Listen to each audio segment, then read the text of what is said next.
আজকে আমি ডিম দিয়ে আলু রান্না করব। ডিমের সঙ্গে আলুগুলো আস্তে আস্তে দিয়ে রান্না করব। আলুগুলো আমি প্রথমে সেদ্ধ করে নিয়েছি। এখন আমি আলু আর ডিমগুলো ভেজে নেব।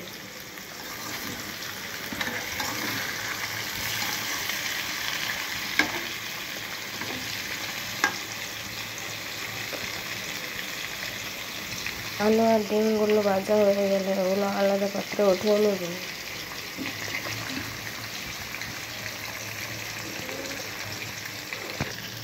আলুগুলো আমি ভালো করে ভেজে নেব।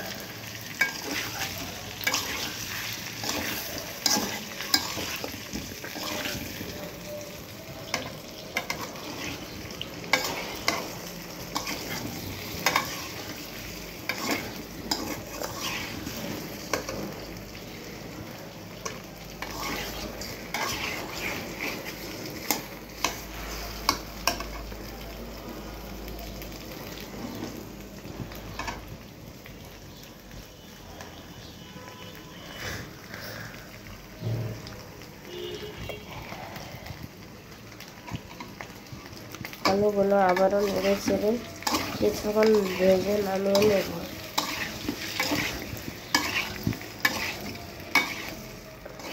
এখন আমি আলুগুলো নামিয়ে নেব। এখন আমি পেঁয়াজ রসুনগুলো তেলের মধ্যে দিয়ে দেব।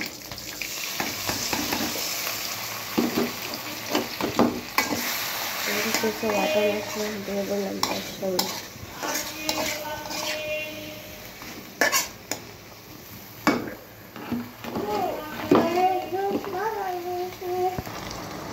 পেঁয়াজগুলো ভালো করে ভেজে তার মধ্যে আমি মশলা দিয়ে দেব।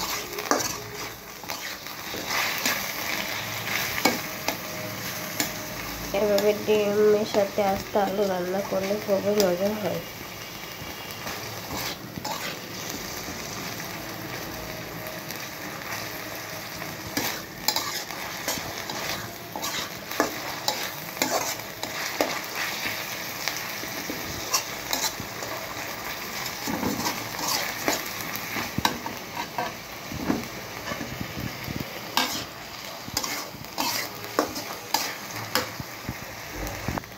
এখন আমার পেঁয়াজগুলো ভাজা হয়ে গেছে। এর মধ্যে আমি হলুদ গুঁড়ো, মরিচ, লবণ, ধনিয়া গুঁড়ো একসাথে অ্যাড করে দেব।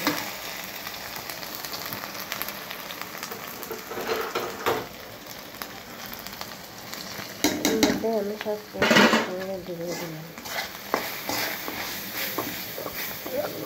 কিছুক্ষণ নাড়া দিয়ে এর মধ্যে আমি কিছুটা পানি অ্যাড করে দেব।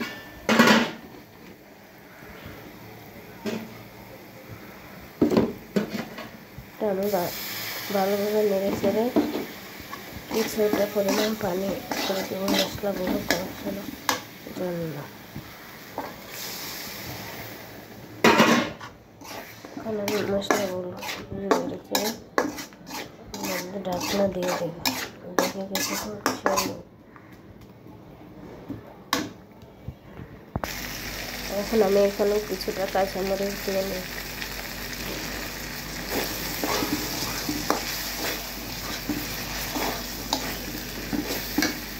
আমার মশলাটা কষানো হয়ে গেছে। এখন আমি এর মধ্যে দিয়ে দেবো আলুগুলো।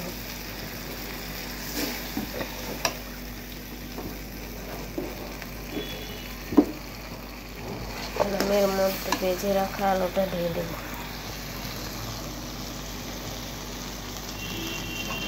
এর মধ্যে আমি আলুগুলো দিয়ে দেবো।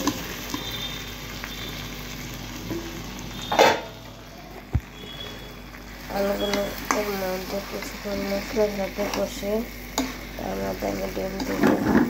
কিছুটা পরিমাণ পানি দিয়ে দেবো, কারণ ডিমটা আমি শুকনো শুকনোভাবে রান্না করি।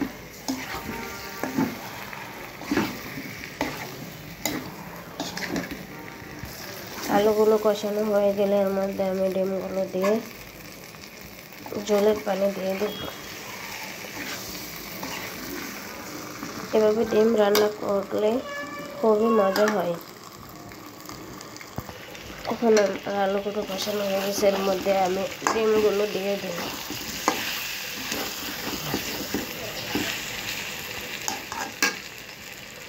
ডিমগুলো এক করে দিয়ে এর মধ্যে আমি কিছুটা ঝোল দিয়ে নেব, কারণ আমি ডিমগুলো শুকনো শুকনো রাখবো।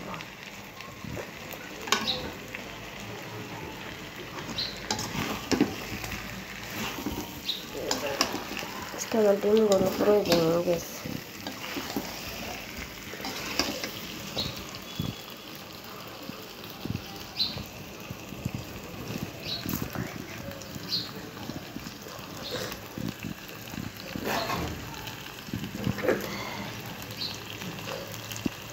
এখন এর মধ্যে আমি কিছুটা পানি অ্যাড করে দিই, মরিচ হলুদের কোনো গন্ধ না থাকে।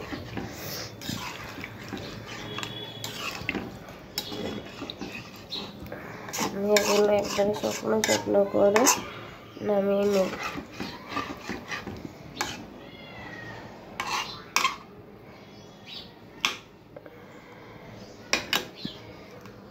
আলুগুলো আমি আগে থেকে সিদ্ধ করে নিয়েছিলাম। এখন আমি এর মধ্যে ঢাকনা দিয়ে ঢেকে দেব। ফিরে আসছে কিছুক্ষণ পর। এই তো আমার ডিম রান্নাটা হয়ে গেছে। সবাই দেখতেই পাচ্ছেন আমার ডিম রান্নাটা কেমন হয়েছে। আমার কাছে তো এভাবে ডিম রান্না করলে খুবই ভালো লাগে। এখন আমি দিয়ে দেবো এর মধ্যে জিরের গুঁড়ো।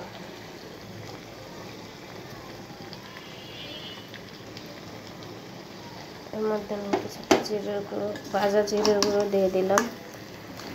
এখন আমি এটা নামিয়ে নিই। আমার কাছে তো ডিম রান্না করলে খেতে খুবই ভালো লাগে। আপনাদের কাছে কেমন লাগে কমেন্টে অবশ্যই জানাবেন। সবাইকে আল্লাহ হাফেজ।